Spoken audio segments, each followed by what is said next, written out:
Ó ṣẹlẹ̀, ìjà Lizzy Anjọrin àti Iyabọ Ojo Burẹkẹ pátápátá.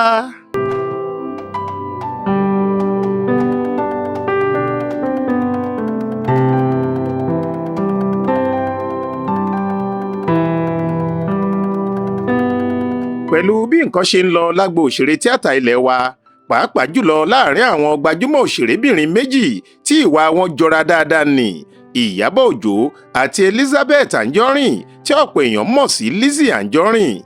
Kò dájú pé ìjà àjàkú akátá tó ń ṣẹlẹ̀ láàrin wọn yóò fìgbà kan parí. Ó jọ pé àwọn méjèèjì yìí ti pinnu láti sọ ara wọn di ọ̀tá ọ̀run ògbẹ́bọ, ikú ní gbaṣọ lára ewúrẹ́. Ṣé Yorùbá bọ̀ wọ́n ní à ń jù wọ́n kò ṣeé wí lẹ́jọ́, ìjà ìlara kò tán bọ̀rọ̀. Ọ̀pọ̀ àwọn olólùfẹ́ Lizzy àti Iyabọ ni wọ́n ti ń ṣe kàyéfì lórí ẹ̀rọ ayélujára pé irú owú burúkú wo rèé. Bẹ́ẹ̀ làwọn míín bẹnu àtẹ́lu àwọn méjèèjì pé èyí tí wọ́n fi bẹ̀rẹ̀ ọdún tuntun 2025 yìí kò bójúmu pẹ́ẹ́. Wọ́n ní ìjà orogún gan kò le tó irú tiwọn yìí tó jẹ́ kàkà kéwé àgbọ̀ndẹ̀ kòkòkò ló ń fojoojúmọ́ le sí i. Ẹ ó rántí pé Iyabọ Ojo sọ̀rọ̀ níbi ìfọ̀rọ̀wánilẹ́nuwò kan tó ṣe pẹ̀lú òṣèrébìnrin onítìátà ẹlẹgbẹ́ rẹ̀ Bíọ́lá Adébáyọ̀ lórí ètò tẹlifíṣàn ayélujára Talk to Be níbẹ̀rẹ̀ ọdún yìí.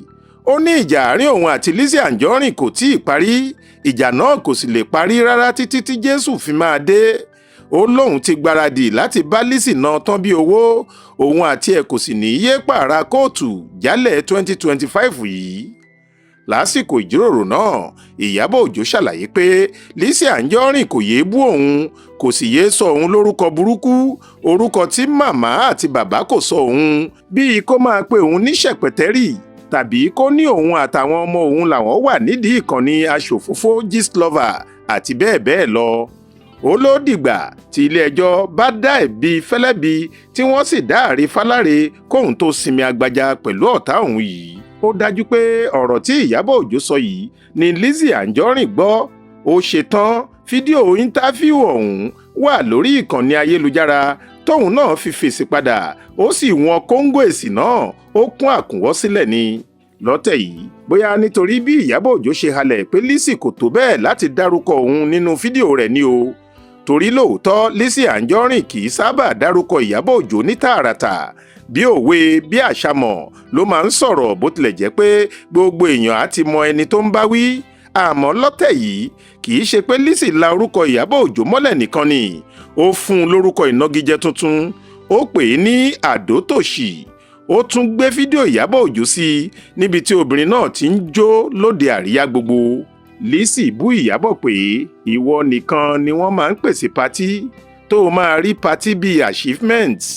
Wàá pòsì ẹ̀, olórí burúkú ẹ̀, ò dání mọ́tò lẹ́sẹ̀. Ìwọ náà máa wọ mosquito net àwọn apẹ̀fọn lọ sí patí tó o ti lọ ṣalẹ̀ jẹ, tí wàá dẹ̀ tún máa da social media láàmú. Èmi ò ríru tiẹ̀ yìí rí o. Lizzy tún fẹ̀sùn kan oníjà rẹ̀ tó ń pè ní gist lover yìí pé ó mọ̀ nípa ikú Mohbad, ìyẹn ọmọdékùnrin olórin tàkasúfè ní Ìlérí Olúwa Ọládìméjì Alọ́ba, tí awuyewuye gbòde kan nípa ikú rẹ̀. Ó ní ìdúnkookò mọ́ni tí wọ́n fẹ̀sùn rẹ̀ kan Naira Marley àti Sam Larry láyé ń wí. Àmọ́ kí Mohbad tó kú ni àwọn tó wà nídìí gist lover ti ń fìtínà òǹkọrin náà lábẹ́nú, èyí tí kò fojú hàn dé. Bí Lizzy Anjọrin ṣe ń fìbínú sọ̀rọ̀, bẹ́ẹ̀ ló ń bú èébú rìgìdìrìgìdì, ó sì ń fèpè lé pẹ̀lú. Ẹ ó rántí pé lọ́sẹ̀ tó kọjá ni Lizzy ṣe fídíò kan níbi tó ti fi ọkọ rẹ̀ yangàn. Ó ní ọkọ òun kì í ṣe ẹgbẹ́ ọkọ ẹnikẹ́ni lágbo tíátà, àgàgà tó bá jẹ́ ti owó níní àti búrùjì. Ó ní ká dà á sílẹ̀ ká tún ṣà. Kò sí ọkọ òṣèré tíátà kan tó lówó tó adé orí òun, kò sì sẹ́ni tó lè bá a ta kàngbọ̀n rárá. Ọ̀pọ̀ àwọn olólùfẹ́ àwọn òṣèrébìnrin méjèèjì yìí ni wọ́n ti sọ̀rọ̀ lórí ibi tí ìjà wọn tún gbà yọ yìí. Ọ̀pọ̀ lára àwọn tó sọ̀rọ̀ ni wọ́n sọ̀kò ọ̀rọ̀ sáwọn oníjà méjèèjì. Wọ́n ní aláìní tìjú ni wọ́n, adìyẹ funfun wọn kò sì mọ ara rẹ̀ lágbà. Wọ́n ní ẹnu àwọn méjèèjì ti mú jù, ẹlẹ́nu rẹ́sọ̀ ni wọ́n. Bẹ́ẹ̀ làwọn míì pàrọwà sáwọn méjèèjì pé kí wọ́n fọwọ́ wọ́nú, kí wọ́n dáríjì ara wọn.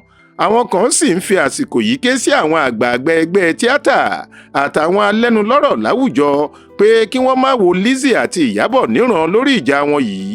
wọ́n ní ọ̀rọ̀ tó lè bẹ́yìn yọ fáwọn méjèèjì tí wọn kò bá sinmi agbájá ni. Faith Adébọ́lá ló ṣàkójọ ìròyìn yìí fún Ìta Fàájì.